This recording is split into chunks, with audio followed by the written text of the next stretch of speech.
Here's something most people don't know. Papaya contains an enzyme called papain that's so powerful, surgeons have used it to dissolve tissue in wound care. It literally breaks down proteins, which is useful in some contexts, but risky in others, especially if you're over 60. Why? Because your digestive system changes as you age. Your stomach produces less acid, your gut lining becomes more sensitive, and your liver processes nutrients more slowly. That means the same foods that supported your health in your 30s may now be working against you quietly and consistently. And papaya, surprisingly, is one of those foods that sits right on the line between healing and harming. Now, to be clear, papaya is not inherently bad. It's rich in antioxidants like beta-carotene, it's packed with vitamin C, and it contains compounds that support digestion when used appropriately. The problem isn't the fruit. The problem is the timing, dosage, and context, and what it interacts with in your body, especially if you're taking medications or dealing with blood sugar fluctuations, acid reflux, or joint inflammation. This episode isn't about fear, it's about clarity. We're going to break down exactly how papaya affects your gut, your metabolism, your joints, and even your immune system after 60 based on hard science. We'll also talk about how it compares to other fruits, when to eat it if you're going to, and what warning signs to watch for, especially if you experience bloating, fatigue after meals, or morning stiffness. Here sits what you still learn. Why papaya SIBO's enzymes can cause hidden gut irritation in older adults. How it interacts with common medications like blood thinners or diuretics. The surprising link between papaya and uric acid and what that means for your joints. What to eat instead, if you want the digestive benefits without the risks. A simple protocol to test your tolerance safely and how to rebuild your gut-brain connection to strengthen immunity and energy. After 60, if you're someone who's trying to optimize your health, reduce inflammation, and feel sharper and more resilient, this will give you real tools, not just information. Let's dive in. Let's start with papain, the enzyme that gives papaya its digestive reputation. Papain is a proteolytic enzyme, which means it breaks down proteins into smaller fragments called peptides. That's helpful if your stomach isn't producing enough acid, which becomes more common after the age of 60. In fact, hypochlorhydria, low stomach acid, affects up to 40% of adults over 60, which means many people start relying more on enzymes like papain to digest their meals. But here's the catch. An external enzyme like papain doesn't just work on food. It can also act on your own tissues if your gut lining is compromised. Let me explain. Your intestinal wall is lined with protective mucus and tight junctions that act like a security system. They decide what gets absorbed into your bloodstream and what gets kept out. When you're younger and your gut barrier is strong, that system is pretty resilient. But as we age, the tight junctions loosen, stomach acid declines, and the mucus layer thins out, making the gut more permeable. This is known as increased intestinal permeability, or more commonly, leaky gut. Here texts where papain becomes tricky. In one study published in Food and Chemical Toxicology, researchers found that papain could disrupt epithelial cell membranes at high concentrations. Another study in clinical immunology linked oral proteolytic enzymes like papain to increased intestinal antigen transport, which basically means more stuff slipping into your bloodstream that doesn't belong there. This can lead to low-grade inflammation, food sensitivities, and even immune overactivation. Now, this doesn't mean you should never eat papaya, but it does mean that if your gut lining is already compromised, which is common if you've dealt with IBS, gastritis, chronic stress, or long-term NSAID use, papain can go from helpful to harmful. So how do you know if this is an issue for you? Ask yourself, do you feel bloated or tired after eating? Do you get reflux or a heavy feeling in your stomach, especially with protein-rich meals? Have you had a history of gut issues, even mild ones like constipation or food intolerances? If yes, you might be someone whose gut barrier needs support before stimulation. Here sips a better approach. Before adding more papain-rich foods like papaya, focus on restoring gut integrity. That means getting enough zinc and vitamin A both support gut lining repair, adding glutamine-rich foods like cooked cabbage or bone broth, avoiding alcohol and NSAIDs during that repair phase. eating slowly and chewing thoroughly to stimulate your own natural enzymes. Once your gut lining is stronger, a small amount of papaya, maybe a few slices after a protein-heavy meal, can actually help digestion.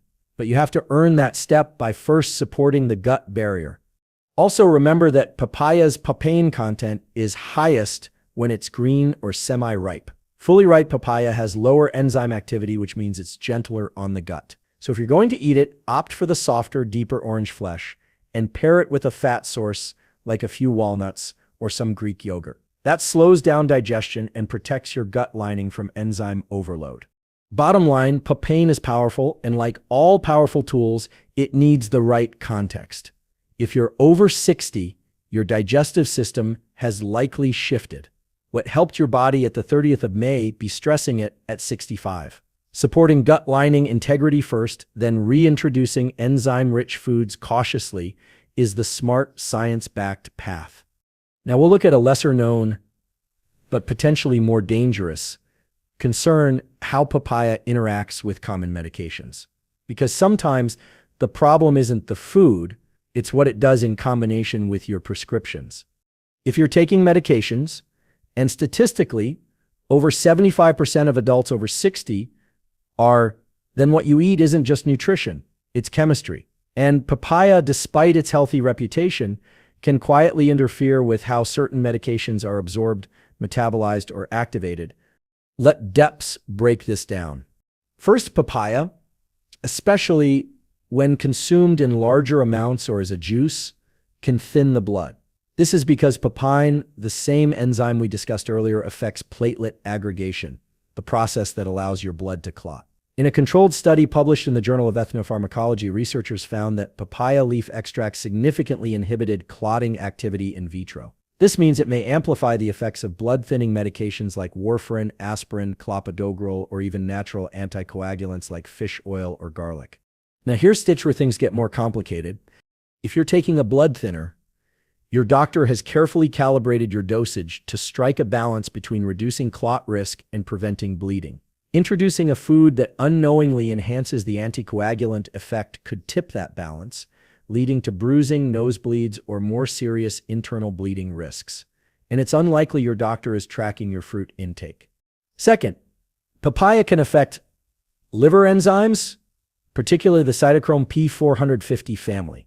These enzymes are responsible for breaking down many common medications, from statins and beta blockers to antidepressants and antihypertensives.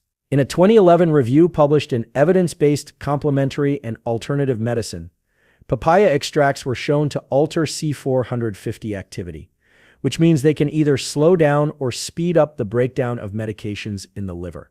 What does this mean for you? Well, if papaya slows down metabolism of a drug, the drug stays in your system longer, potentially increasing side effects. If it speeds it up, your body clears it too fast, reducing the drug's effectiveness. A few drug categories to pay extra attention to if you regularly consume papaya. Blood pressure medications, especially ACE inhibitors or ARBs, statins for cholesterol, which rely on liver enzyme processing, diuretics, especially if combined with a potassium-rich fruit like papaya, diabetes medications, including metformin and sulfonylureas, anxiety or depression medications like SSRIs or benzodiazepines. Now you might be thinking, so should I stop eating papaya if I stim on meds? Not necessarily, but here sips what the research and common sense suggests. One, timing matters. Separate fruit consumption from your medication window by at least 2 to 3 hours. This gives your digestive and hepatic liver systems time to process the medication without direct interference. 2, watch for side effects. If you notice increased fatigue, dizziness, bruising, or swelling after introducing papaya, don't ignore it. Track your symptoms, reduce the fruit, and consult your doctor. 3, stay consistent. The danger isn't usually in daily moderate consumption. It's in inconsistency. If you suddenly start eating a large papaya 3 days in a row, you're creating a spike in enzyme and nutrient levels that your body and medication regimen isn't used to. 4, communicate. Most physicians don't ask about fruit intake, but they should.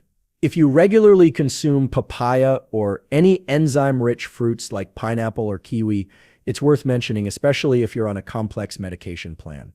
One more note, papaya seeds, which are sometimes eaten for their supposed detox benefits, carry even greater risks. They contain compounds like benzyl isothiocyanate and carpain, both of which may affect heart rhythm and liver function at high doses. Seniors should avoid papaya seeds altogether unless under supervision.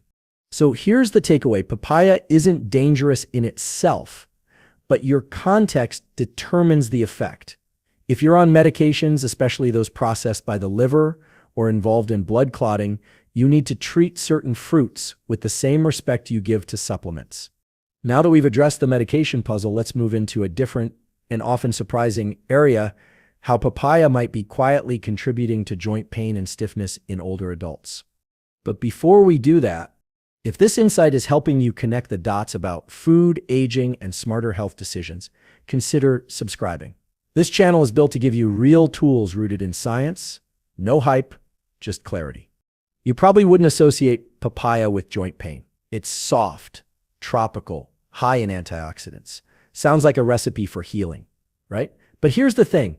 What feels healthy doesn't always act healthy in the body, especially if you're over 60 and dealing with subtle metabolic shifts.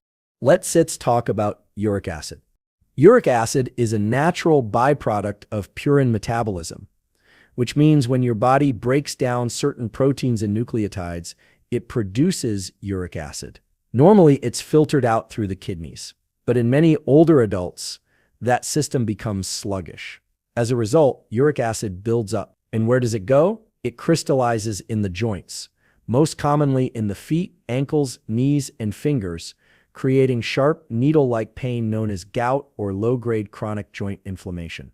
Now, papaya doesn't contain high purines like red meat or organ meats. So what's the connection? The culprit is fructose. Papaya, like many fruits, is high in natural fruit sugar, particularly fructose, and fructose has a unique effect on uric acid.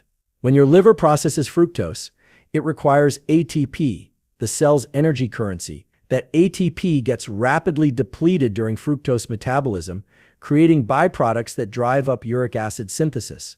This effect is amplified in older adults whose liver efficiency tends to decline and who may already have borderline high uric acid levels.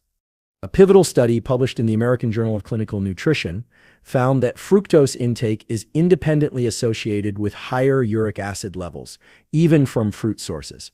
That means, yes, even healthy fruits like papaya can tip someone over the edge, especially when eaten in excess or in juice form. Here's a pattern to watch for. You eat fruit first thing in the morning, thinking it's a clean, energizing start. Within an hour or two, you feel sluggish, your joints feel stiff, or you notice swelling in your ankles or fingers. This becomes your new normal, so you don't question the fruit, but it's quietly raising your systemic inflammation levels. If this sounds familiar, papaya might be part of the puzzle. So what do? 1. Check your uric acid. Ask your doctor for a blood test. It's simple. Optimal levels should be under 6 mg/dl for most people. Anything higher, even if it's not full-blown gout, means your system is overloaded. 2. Avoid fruit on an empty stomach if you're prone to joint issues. Fructose hits the liver fast when there's no fiber, fat, or protein slowing it down. Combine fruit with a high-fiber or high-protein meal instead. Or better yet, have it after a meal, not before. 3. Watch for portion size. One of the issues with papaya is how easy it is to overconsume. It's soft, hydrating, and easy to slice. A small bowl might easily add up to 20 to 25 grams of fructose, which is well over the limit recommended for people with joint pain. 4. Swap to lower fructose fruits. If you want to reduce inflammation and still enjoy fruit, try options like berries, especially strawberries and blackberries, kiwis, grapefruit if you're not on certain meds, avocados, technically a fruit, low in sugar, high in anti-inflammatory fats. And here's a bonus tool. Cherry extract has been shown in studies to lower uric acid and reduce joint pain. So if you're transitioning off high fructose fruits, this can be a smart addition. This isn't about demonizing papaya. It's about understanding when it's helpful and when it quietly works against you. If your joints are aching more than usual, especially in the morning or after meals, consider taking a 10-day papaya break. Track how your joints feel. You might be surprised at what improves. Now we're going to flip the script and talk about fiber, because while papaya is often praised for its gut-friendly fiber in an aging digestive system, that benefit can backfire fast. But before we jump into that, if this has sparked any light bulb moments for you, go ahead and hit the like button. It helps us bring more clarity-based, research-driven content to people who need it. Papaya is often called a gut-healing fruit, and on the surface that makes sense. It's rich in both soluble and insoluble fiber, packed with digestive enzymes, and has a mild laxative effect. But here's what most people miss: when your digestive system slows down with age, too much of the wrong fiber can actually make things worse. Let's start with a quick refresher. There are two main types of fiber. Soluble fiber, which dissolves in water and forms a gel-like substance.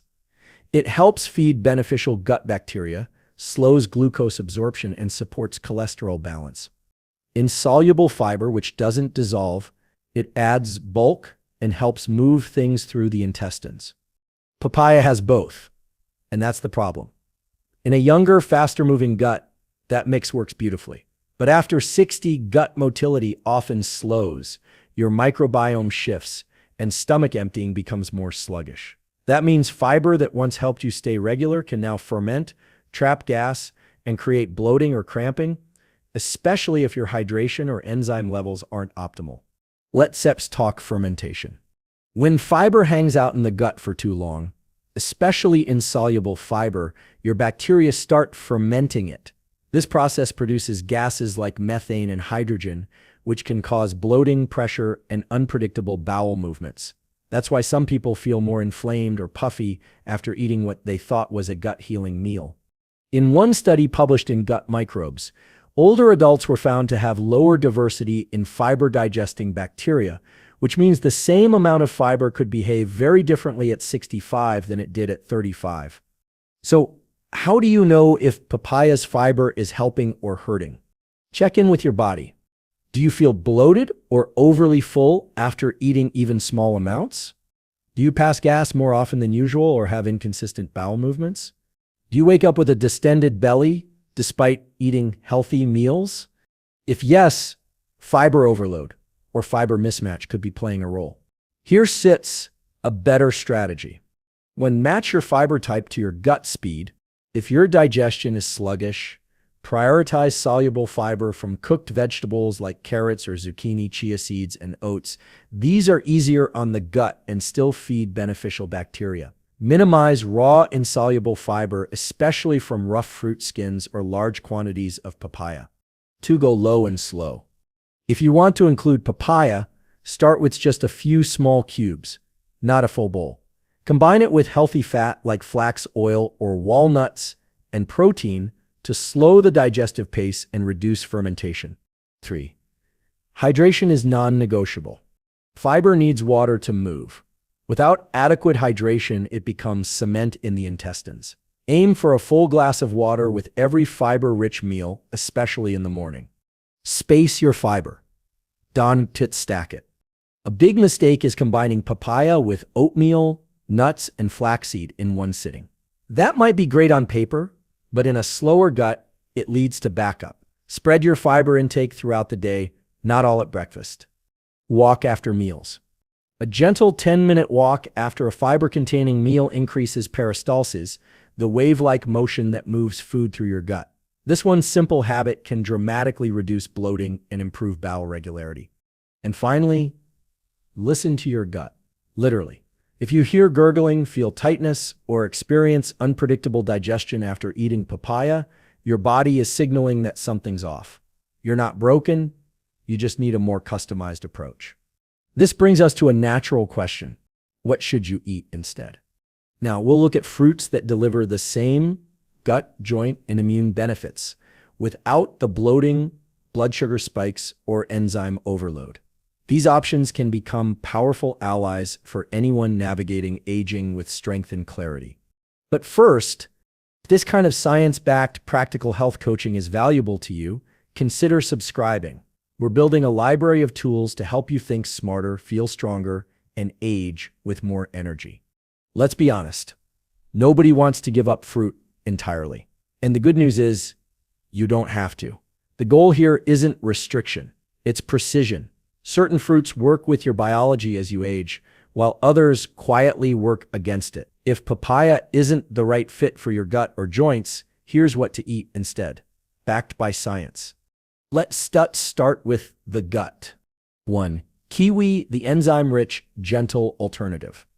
Kiwi contains actinidin, a natural enzyme that helps break down proteins, similar to papain in papaya, but significantly gentler.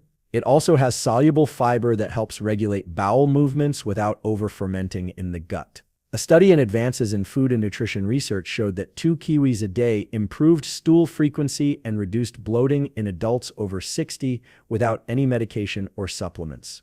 Protocol: 1 kiwi mid-morning or post-lunch with a few almonds. Avoid pairing with dairy right away, as it can reduce the enzyme effect. Zweite stewed blueberries, gut-brain fuel. Raw blueberries are great, but stewed blueberries offer 2 extra benefits. The heat partially breaks down the fiber, making it easier to digest. The polyphenols become more bioavailable, supporting both gut bacteria and brain function. In a 2021 study in Frontiers in Nutrition, older adults who consumed stewed or cooked blueberries showed improved working memory and better microbial diversity after 8 weeks. Protocol: half a cup of stewed blueberries with a dash of cinnamon, 3 to 4 times per week. Great as an evening snack or breakfast topping. 3. Cooked apple with skin if tolerated. Apples are high in pectin, a type of soluble fiber that supports gut repair and feeds beneficial bacteria like bifidobacteria. The key is to cook them lightly. Steaming or baking reduces the risk of bloating while preserving their microbiome benefits. Bonus: apples also contain quercetin, an antioxidant that supports immune regulation and lung function. Crucial after 60. Protocol: slice and lightly steam half an apple. Sprinkle with ginger or turmeric for added anti-inflammatory effects. 4. Avocado, the anti-fruit that fights inflammation. Yes, it's a fruit, and it's one of the best you can eat for joint health and digestion. Avocados are low in sugar, rich in potassium, and packed with monounsaturated fats that help regulate inflammatory markers like CRP, C-reactive protein. In a 2019 study published in Nutrients, daily avocado intake reduced CRP levels and improved gut microbial balance in older adults. Protocol: quarter to half an avocado, added to lunch or dinner. Pair with fiber-rich veggies like spinach or cooked carrots for maximum benefit. 5. Grapefruit, with a caution. If you're not on statins or certain heart medications, grapefruit can be a fantastic immune-boosting option. It's rich in vitamin C, supports liver detox pathways, and has mild antimicrobial properties. But grapefruit interferes with CYP 450 enzymes, the same family that papaya affects, so it's only safe if you're not on affected medications. Check with your physician before adding it in. Protocol: half a grapefruit 2 to 3 times per week, ideally in the early afternoon. Avoid within 2 hours of medications. Here's the bigger idea. Fruits don't have to be all or nothing. What matters is their interaction with your metabolism, your medications, and your microbiome. And that changes with age. By switching from papaya to fruits that are lower in sugar, gentler on the gut, and richer in specific anti-inflammatory compounds, you're not just avoiding problems, you're building a better foundation. Think of this as nutritional judo, using the natural strengths of certain foods to work with your body's changes, not against them. Now we're going to look at one more critical connection, the gut-brain link. Because the effects of these foods don't stop at digestion. They reach all the way to your mood, focus, and immune system. Here's something we now understand with far more clarity than we did even a decade ago. Your gut isn't just a digestive organ, it's a second brain. And the food you eat, including fruits like papaya, doesn't just shape your digestion. It shapes your thoughts, your focus, your immune defenses, and even how resilient you feel under stress. Let's unpack how this works. Lining your digestive tract, is the enteric nervous system, a vast web of neurons that communicates directly with your brain via the vagus nerve. This connection is bidirectional, meaning what happens in your gut changes your brain and vice versa. That's why people with irritable bowel symptoms often experience anxiety, or why poor diet can cloud your thinking. The gut and brain are constantly in conversation. And guess what fuels that conversation? Microbes, nutrients, and inflammation. Now, papaya plays an interesting role in this equation. On the surface, it seems brain-friendly. It's rich in vitamin C, folate, and flavonoids, all of which support cognitive health. It also has anti-inflammatory compounds that can reduce oxidative stress. But here's where context matters, especially after 60. If papaya triggers bloating, erratic blood sugar, or low-grade inflammation in your gut, even subtly, it will start affecting your mood and cognitive clarity, not directly, but through gut-brain signaling. Let's look at the science. A 2020 study in Nutrients found that blood sugar variability, even within non-diabetic ranges, was directly linked to cognitive fatigue and impaired memory recall in older adults. Fructose-heavy fruits like papaya can spike blood sugar faster than people expect, especially when eaten alone or on an empty stomach. Those glucose spikes affect your brain's fuel supply, leading to what many describe as brain fog, that sluggish, unfocused feeling that settles in mid-morning or late afternoon. Now layer in the gut microbiome. Your gut bacteria produce neurotransmitters like serotonin, GABA, and dopamine precursors. When your gut is balanced, these neurochemicals promote calm, focus, and motivation. But when your microbiome is thrown off, say by too much fermentable fiber, inconsistent enzyme activity, or low-grade inflammation from foods like papaya, that chemical balance shifts. You might feel more anxious, irritable, or just flat.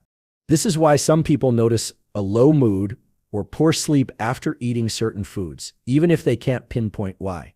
It's not just digestion, it's neurochemical interference. So what can you do? 1. Eat to stabilize blood sugar, not spike it. If you're going to eat fruit, pair it with fat or protein. That slows absorption and blunts the spike. For papaya, that might mean a few cubes alongside Greek yogurt or a boiled egg, not on an empty stomach. Support microbial diversity. Instead of overloading your gut with fiber from one fruit, rotate gentler polyphenol-rich options like stewed apples, kiwis, or fermented berries. These feed good bacteria without bloating or chaos. 3. Watch your post-meal mental clarity. If you feel foggy, tired, or emotionally flat after a meal, something in that meal is disrupting your gut-brain axis. Track it. Adjust. Experiment. Use your brain as feedback. 4. Use timing to your advantage. Your gut and brain are more insulin sensitive in the morning. That means fruit eaten earlier in the day is less likely to spike blood sugar than late-night snacks. If you're going to have papaya, have it mid-morning and not within 2 hours of taking medications. And here sits the empowering part. When you improve your gut-brain connection, everything else gets easier. You sleep better, your cravings stabilize, you feel more emotionally regulated. And your immune system, 70% of which resides in your gut, becomes more robust. So yes, papaya has nutrients that are technically good for your brain. But if it disrupts your gut, it's not helping, it's silently pulling you off track.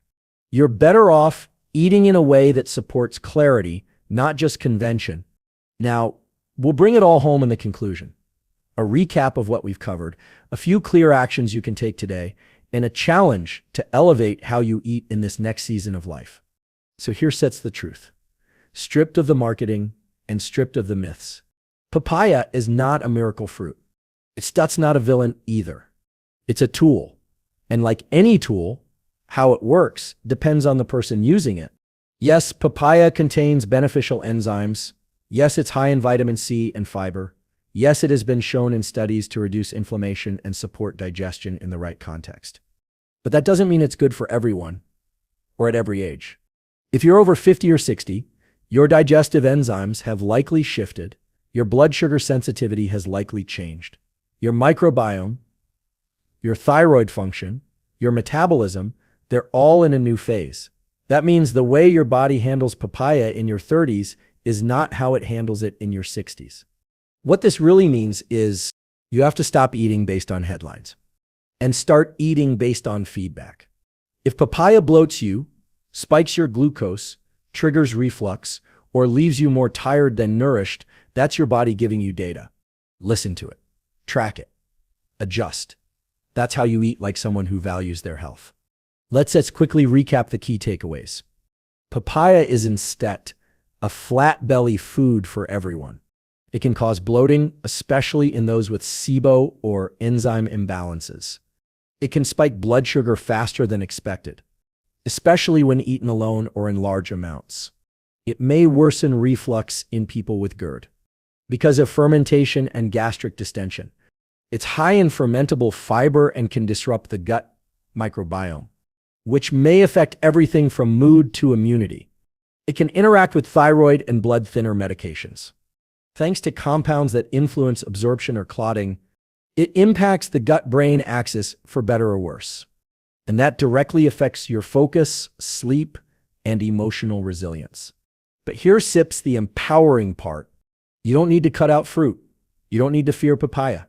You just need to know your body, your patterns, your timing, and from there you can choose foods that truly work for you, not just for the average person in a study. So the next time someone says, papaya melts belly fat, papaya is a natural detox. Papaya cures inflammation. Just pause.